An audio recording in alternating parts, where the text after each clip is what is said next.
শ্রী রাধে। আজকে ফেব্রুয়ারির 20 তারিখ। গতকাল মানে বৃহস্পতিবার সন্ধ্যার সময় গুরু বাবা আর ওনার বেটা দুজনে শ্রীলঙ্কা থেকে ফিরেছেন।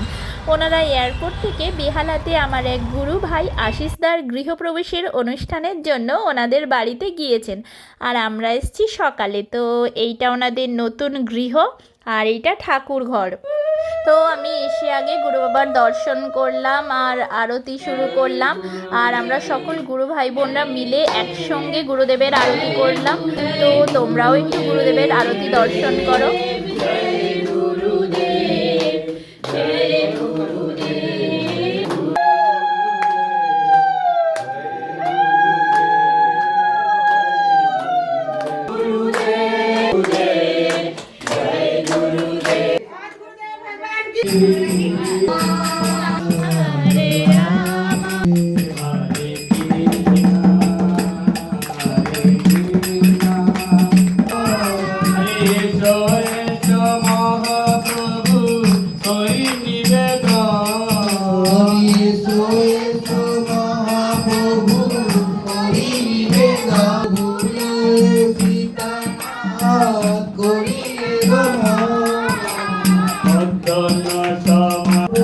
গুরু বাবার আরতির পর আমরা সবাই গুরু ভাই বোনরা মিলে এখানে হরিনাম সংকীর্তন করছিলাম।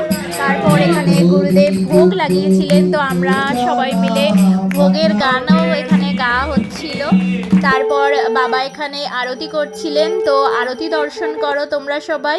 আর তারপর আজকে আমাদের দাদা ভাইয়ের দিদি ভাইয়ের গৃহে ভোগ লেগেছিল, তো মহাপ্রসাদও দর্শন করো, ভোগ দর্শন করো সবাই। ভোগ দর্শনের দুর্ভোগ কাটে।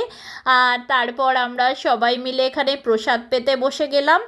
তো বেশিরভাগ আমাদের গুরু ভাই বোনরাই ছিল। তো আজকে প্রচুর প্রচুর প্রচুর আনন্দ করা হয়েছে, যেহেতু সব ভাই বোনরা একসাথে হয়েছি।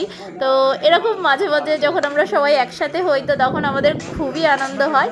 তো আজকেও তার বিকল্প কিছু ছিল না, সবাই মিলে দাদা ভাইয়ের গৃহে প্রচুর আনন্দ করলাম। আর এখানে সবাই প্রসাদও পাচ্ছি।